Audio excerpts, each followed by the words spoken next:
इनके जैसे हो जाएंगे तो फिर हम भी गुरु जी के चरणों से नीचे गिर जाएंगे। फिर क्यों डल ढो रहे हैं, क्यों फिर रातों को जाग रहे हैं, किसके लिए? गुरु जी को प्रसन्न करने के लिए। फिर क्यों हम इतना सब कुछ ये प्रयास कर रहे हैं? हमने भगवान प्रसन्न करना है। जिस प्रकार गुरुजी ने आप और हम तक ये ज्ञान पहुंचाने के लिए, जब शुरुआत में 1994 में परमात्मा गांव-गांव जाया करता था, सदग्रंथ साहिब को, आदरणीय गरीबदास जी महाराज जी की वाणी को गुरुजी अपने सिर पे रखा करते थे। 2 4 5 अपने भक्तों के साथ में गांव-गांव जाकर, गुरुजी कहते हैं वहां जाके भक्तों के भैंसों के ठाण भी हम साफ करते थे। इतनी वहां पे वो गंदगी होती थी, उनके जाले हटाया करते थे, सफाई भी हम करते थे खुद। और मालिक ने उनके भैंस के ठाणों में जा जाके वो बदबू में परमात्मा ने 3 दिन तक पाठ किए हैं। इस भक्ति को परमात्मा ने आगे पहुंचाया। तो हम इन नीचों के जैसे नीच होके हमारे भगवान के मार्ग को पीछे नहीं हटा सकते। हम दुख उठा लेंगे, थोड़ी बहुत परेशानी उठा लेंगे, गाली खा लेंगे, मार खा लेंगे, खाते आए मरते आए, कोई बड़ी बात नहीं, और खा लेंगे, लेकिन भगवान को दुखी। और आने वाला समय फिर हमारा ही होगा, आने वाला समय भी हमारा ही होगा। फिर इनको आश्रम में झाड़ू तक निकालने की सेवा नहीं मिलेगी पुण्यात्मा, अगर ये जिंदा रहे तो उस समय तक। आगे समय बहुत खतरनाक है, आगे का समय इतना आसान नहीं है। महापुरुषों ने भविष्यवाणियां ठोक के कर रखी है, गुरुजी ने उनका समर्थन, और भगवान जिसकी भविष्यवाणी का समर्थन कर दे वो होगा। तो जय गुरुदेव ने कह रखा है कि आने वाले समय में अगर गंदी नाली में रोटी का टुकड़ा गिरा हुआ मिल जाएगा तो आदमी सोचे खा लूं तो जान बचेगी। वो समय आएगा। बहुत सारे भाई लोग कहते हैं कि ये पवनदास तो खाली डराता है, ये पवनदास खाली जो है भक्तों को भ्रमित करता है, ऐसा होगा वैसा होगा। भक्तों को डरा डरा के इसने अपना ये धंधा शुरू कर रखा है, जैसी उनकी सोच है। पुण्यात्मा ये डर नहीं है।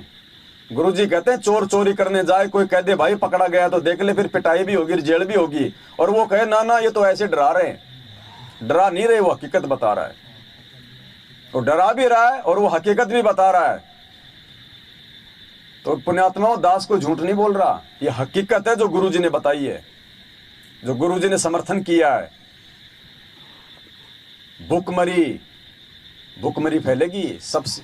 आदमी कार के बिना रह सकता है, आदमी कोठी के बिना रह सकता है, आदमी डीजल पेट्रोल के बिना रह लेगा, आदमी अनाज के बिना नहीं रह सकता।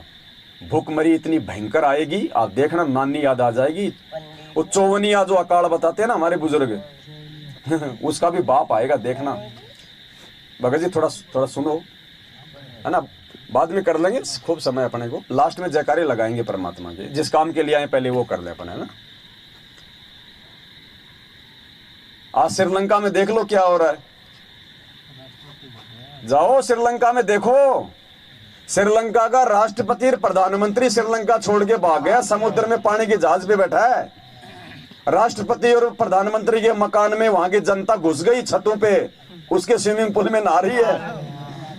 थोड़ा आपको दिखा दूं तो थोड़ा सा आपको शांति आएगी। ये भारतीय मीडिया है ना, ये दिखाएगी नहीं, क्योंकि हमारी मीडिया पेड मीडिया है। हमारे देश की मीडिया सरकार की चापलूस मीडिया है, ये हकीकत नहीं बताएगी। श्रीलंका में भयंकर आर्थिक संकट है, 500 रुपए किलो चावल, 300 रुपए की चाय। और हालात देखो जाके क्या हो रहा है। अरे राष्ट्रपति प्रधानमंत्री श्रीलंका छोड़ के भाग गए, आम जनता उनके घरों में घुस गई, आग लगा रही है, मिलिट्री ने हाथ खड़े कर दिए, मिलिट्री भी उनके सपोर्ट में आ गई। देखो जरा पुण्यात्माओं, कब हालात बिगड़ जाएंगे, कब क्या हो जाएगा। ये कोरोना आया था, किसी को मालूम था क्या? 3 महीने के लिए पूरा विश्व बंद हो जाएगा। आज से पहले कभी दुनिया में 2 दिन के लिए भी पूरा विश्व बंद हुआ था क्या? एक छोटा सा ट्रेलर दिखाया भगवान ने कि संभल जाओ, आने वाले समय में तो पूरी की पूरी फिल्म चलाऊंगा।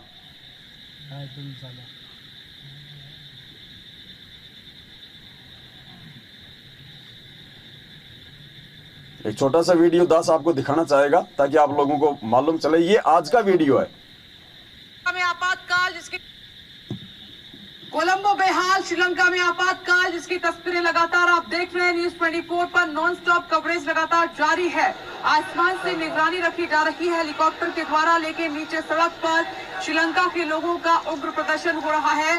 अभी जो तस्वीर आप देख रहे हैं, खबर बड़ी ये है, एक्सक्लूसिव तस्वीरें कि प्रोटेस्टर्स ने जो पीएम आवास है उसको चारों तरफ से घेर लिया है, डेरा डाले हुए हैं। तस्वीर में जैसा कि आपको नजर भी आ रहा है, संसद भी कूच उन्होंने किया है। ये तस्वीरें वहीं से हैं, काफी देर हो चुकी है। जैसे ही उनको पता चला कि आज तड़के सुबह राष्ट्रपति गोटबाया राजपक्षे देश छोड़ चुके हैं, भाग चुके हैं, उसके बाद लोगों का गुस्सा सातवें आसमान पर, उग्र होते ये प्रदर्शनकारी। और इनकी अपनी एक वजह है, क्योंकि श्रीलंका आर्थिक संकट से जूझ रहा है, कर्जे में डूबा हुआ है। और ये तस्वीरें देखिए, सीधे कोलंबो से लाइव तस्वीरें, पीएम आवास की छत पर खड़े हुए प्रदर्शनकारी आपको नजर आ रहे हैं। और कोलंबो में सेना ने मोर्चा संभाला, लेकिन वो नाकाफी साबित हुआ। काफी देर तक झड़प चलती रही, लेकिन प्रदर्शनकारियों को रोकने में नाकाम रही है सेना। पीएम आवास पर प्रदर्शनकारियों का कब्जा। कोलंबो से ये एक्सक्लूसिव लाइव तस्वीरें इस वक्त आप देख रहे हैं। ये प्रोटेस्टर्स हैं, गुस्से में हैं, हाथ में झंडा आपको नजर आ रहा है। उनकी कई मांगे हैं, जैसे वो मांग कर रहे हैं कि महिलाओं बच्चियों की सुरक्षा सुनिश्चित की जाए, राष्ट्रपति की जो है शक्तियां घटाई जाए, कोई ऐसा चेहरा आए जिन पर वो भरोसा कर सके, कैसे इस आर्थिक संकट से निकाला जाए, इसके लिए एक योजना बने। साथ ही वो जिस तरीके से खाने पीने चीजें जो महंगी हुई है उनका सामना कर रहे हैं, उनसे उनको बाहर निकाला जाए। ऐसी कई मांगे हैं इन प्रदर्शनकारियों की, लेकिन जो मौजूदा स्थिति बनी हुई है उस पर उन्हें बिल्कुल भी भरोसा नहीं है। तो अब आगे क्या होगा श्रीलंका में ये देखना होगा। लेकिन ये एक्सक्लूसिव तस्वीरें पीएम आवास की आप देख रहे हैं। पीएम आवास के अंदर जो प्रदर्शनकारी हैं वो दाखिल हो चुके हैं और पीएम आवास की छत पर आपको नजर भी आ रहे हैं। अपनी मांगों के साथ, गुस्से के साथ वो लगातार, ये अफवाह नहीं है, हकीकत है। बर्बादी के कगार पे है श्रीलंका। क्या खाएगी जनता? मरते हुए लोग क्या ना करेंगे, क्या नहीं करेंगे। 1877 में हमारे देश में अकाल पड़ा था, 5 करोड़ लोग मरे थे भूखमरी से। उस समय 34 करोड़ जनसंख्या थी। और रात को परिवार का मुखिया जाग के पहरा दिया करता था कि दूसरे व्यक्ति मेरे परिवार के किसी मेंबर को खाने के लिए उठा ना ले जाए। 1720 में गरीबदास जी महाराज जी ने, अपने गुरु जी ने दिखाया ना अपने को, कितना भयंकर अकाल पड़ा था 1720 में। परमात्मा कहते हैं शहजादे मांगत फिरे, शहजादे यानी राजाओं के लड़के, शहजादे मांगत फिरे वो दिल्ली के उमराव, जिन रोटी पाई नहीं जो खाते थे नान पुलाव। राजा महाराजा रोटी के टुकड़े के लिए तरस गए थे 1720 में, फिर 1877 में। और भाई अब जब भगवान को ना समझ के और जेल में बैठा होगे तो अपने पैर पे तो कुल्हाड़ी दुनिया ने मारी ली है, परिणाम तो भोगना पड़ेगा। ऐसे दुनिया संत रामपाल जी को भगवान नहीं मानने वाली जब तक वो दुनिया को बंदर ना दिखा दे। ये बंदर दुनिया अब देखेगी अपने कुकर्मों के चलते।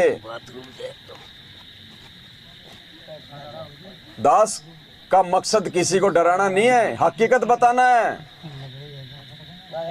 दास ने कहा था कि 2022 में नानी याद आ जाएगी। अब कह रहे हैं कहां नानी याद आ गई। श्रीलंका में जाके देखो नानी याद आ रही है, एक नाना याद आ रहा है।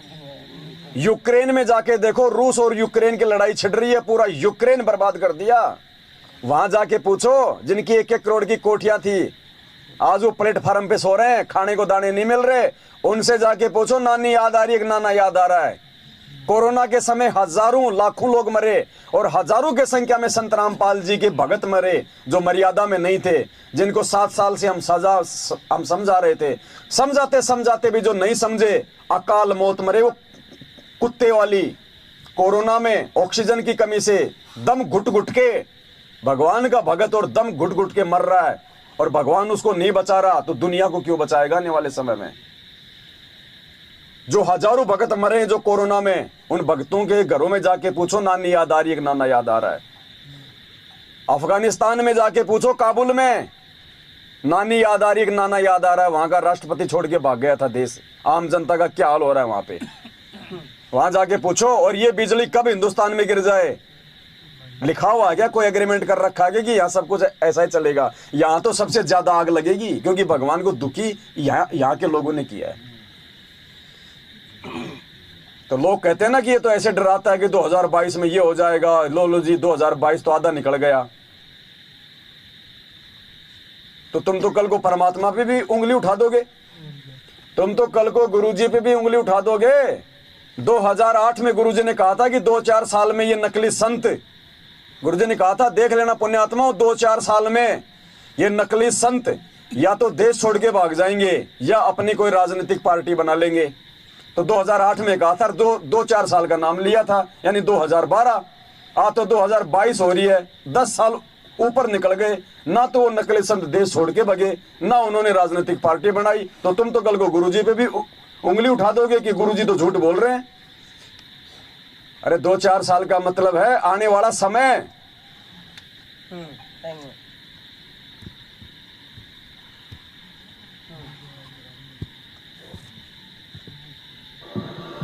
तो हजारों वर्षों तक अब ये भक्ति मार्ग सही ओके चलेगा। अभी 2-4 साल के अंदर ये नकली संत है, ये मैदान त्याग जाएंगे, छोड़ जाएंगे 2-4 साल में। या तो ये राजनीतिक पार्टी बना लेंगे अपना रोटी धंधा बनाए रखने के लिए और अनुयायियों को मूर्ख बनाने के लिए, और नहीं ये हिंदुस्तान से बाहर हो जाएंगे कितने कितने और विदेश में कोठी बनाओगे। तो बताओ भाई, ना तो ये राजनीतिक पार्टी बनाई अभी तक, ना हिंदुस्तान छोड़ के भगे, तो इसका मतलब क्या गुरुजी का भी वचन फेल हो गया क्या? संत कभी भी एक्यूरेट डेट नहीं बताया करते। अगर संत एक्यूरेट डेट बता दे तो हम जीना छोड़ देंगे। आज मैं मेरे बच्चे को पढ़ा रहा हूं, मान लो आप अपने बच्चे को पढ़ा रहे हो और आपकी उम्मीद है कि बच्चा बड़ा होकर डॉक्टर बने, इंजीनियर बने, वकील बने, बढ़िया उसको खूब अच्छी स्कूल में पढ़ा रहे हो, और कल को कोई हाथ देखने वाला बता दे कि 20 साल का होते तेरा लड़का मरेगा, जिंदगी नहीं है, आप 1 रुपया नहीं लगाओगे उस पर, पहले आपकी सारी उम्मीद टूट जाएगी। तो संत हमेशा संकेत करते हैं, शब्द सैन सतगुरु की पहचान है, वो पावे अटल सुहाग रे। सतगुरु हमेशा संकेत करेगा। 2-4 साल का मतलब है आने वाले दिनों में। तो शुरुआत हो तो रही है। आज आप किसी मुख्यमंत्री का 5 मिनट का समय बर्बाद कर दो और वो आपका चाहे तो वो घर बर्बाद कर देगा, और तुमने भगवान का 8 साल का समय बर्बाद कर दिया जेल में बैठा के, क्या होगा दुनिया का? नानी याद दिलाएगा परमात्मा आने वाले समय में, देखना। जब आज वो अपने भक्तों को नहीं बचा रहा तो जगत को क्या बचाएगा? तो पुण्यात्मा आने वाले समय में अपने बचाव के लिए भगवान ये रिहर्सल करवा रहा है, ये भोग लगवा रहा है परमात्मा अपने आप को, ये रातों को जाग जाग की महिमा करवा रहा है। मालिक कहते हैं, देते को हरि देत है जहां तहां से आन, और अनदेवा मांगत फिर साहिब सुने ना कान। आज हम भगवान को दे रहे हैं, उसी का दिया हुआ भोग लगा रहे हैं भाव के साथ। आने वाले समय में परमात्मा रसोई में अगर 2 दाने नहीं होंगे तो भगवान मटका भर देगा। ये परमात्मा का वचन है, मैंने कई बार आपको गुरु जी का वो सत्संग सुना है। ये पुण्यात्मा आने वाले समय में अगर 2 दाने भी नहीं होंगे घर में, भगवान सुबह आटे से भरा हुआ मटका भर देगा। लेकिन भरेगा उनका जो भगवान चाहेंगे, भक्ति चाहेंगे, बकवाद करने वालों का नहीं। तो आने वाले दिनों में रोएंगे आप, देखना। जगत तो रोएगा अपने कुकर्मों के चलते, ये भगत अपने महाकुकर्मों के चलते और ज्यादा रोएंगे, क्योंकि जगत को माफी है, भगत को माफी नहीं मिलेगी। क्यों नहीं मिलेगी? जगत को तो ज्ञान नहीं है। अरे हम भी तो पहले जगत में थे ना, सारे उल्टे कुकर्म किए, भगवान ने हमें एक मौका दिया, अपने शरण में लिया, ज्ञान दिया, माफ कर दिया ना। अब ये ज्ञान लेने के बाद यदि हम जानबूझ के गलती करेंगे तो भगवान माफ नहीं करेगा। अरे 2 महीने का बच्चा माँ की गोद में लैट्रिन कर दे, पेशाब कर दे, माँ उसको मारेगी कि उसको प्यार से उसको साफ करेगी? और 2 साल का बच्चा लैट्रिन कर देगा तो वो नो आएगी साफ भी करेगी। क्योंकि 2 साल वाले को मालूम है कि लैट्रिन करने की जगह कहाँ, फिर भी माँ की गोद में लैट्रिन करेगा तो थप्पड़ खाएगा। तो ज्ञान लेने के बाद भगत जगत वालों से ज्यादा जो है वो समझदार हो जाता है, और भगत यदि गलती करेगा तो भगवान की सजा का ज्यादा हकदार होगा, और जगत गलती करेगा तो भगवान फिर भी उसको मौका दे देगा। पुण्यात्मा, हमने हर प्रकार की गलतियों से बचना है। अपने आप को भगत बनाओ जैसा हमारा भगवान है। कितने सत्संग किए गुरु जी ने, क्या क्या बताया परमात्मा ने। गांव गांव सत्संग करने जाते थे और परमात्मा के साथ में लोगों ने ऐसी बदतमीजियां की, गुरु जी को कान पकड़ के उठक बैठक तक निकलवाई हुई है लोगों ने कि दोबारा इस गांव में सत्संग करने नहीं आएगा, गालियां दे दे के। और गुरु जी ने कहा ठीक है भाई नहीं आऊंगा, भाई ठीक है भाई नहीं आऊंगा। क्या हम इतने सहनशील हैं? नहीं। क्या हम किसी के कुवचनों को सहन कर रहे हैं आज? नहीं। तो क्या होगा फिर? कैसे परमात्मा प्रसन्न होगा? गुरुजी क्या कह रहे हैं? गुरु को कीजिए दंडवत कोटि कोटि प्रणाम, और कीट न जाने भृंग को गुरु कर ले आप। तो गुरुजी तो हमें अपने जैसा बनाना चाहते हैं, ज्ञान दे दे के, और हम गुरुजी के विपरीत जा रहे हैं। क्या होगा भाई हमारा? तो पुण्यात्माओं, संभलो, सुधरो। अब साथ संगति में आ गया उनका तो सौभाग्य। ये वीडियो जो बन रहे हैं ये उन आत्माओं के लिए बन रहे हैं जो अभी साथ संगतियों से नहीं जुड़े हैं, जो अपने पैर पे लगातार कुल्हाड़ी मारते जा रहे हैं। उन आत्माओं को ये संदेशा है। बाकी साथ संगत में तो परमात्मा ने सुधार की प्रोसीजर शुरू करवा दी है। आत्माएं दिन ब दिन ठीक है, एकदम से रंग नहीं चढ़ता। धीरे धीरे आत्माएं अपने आत्मिक उत्थान की ओर आगे बढ़ रही हैं, अपने आप को संवार रही है, अपनी क्रियाओं में बदलाव कर रही हैं। गुरुजी से प्रार्थना कर करके भीख मांग रही है कि परमात्मा चाहे जितने संकट दे देना, चाहे जितने दुख दे देना परमात्मा, लेकिन अपने चरण कमलों से अपने दास दासियों को सुई की नोक जितना भी दूर ना करना। तो पुण्यात्मा, आप और हमारा सौभाग्य ये। आज जो भाई नए नए आ रहे हैं मैनेजमेंट से निकल के, वो खुद विचार करें।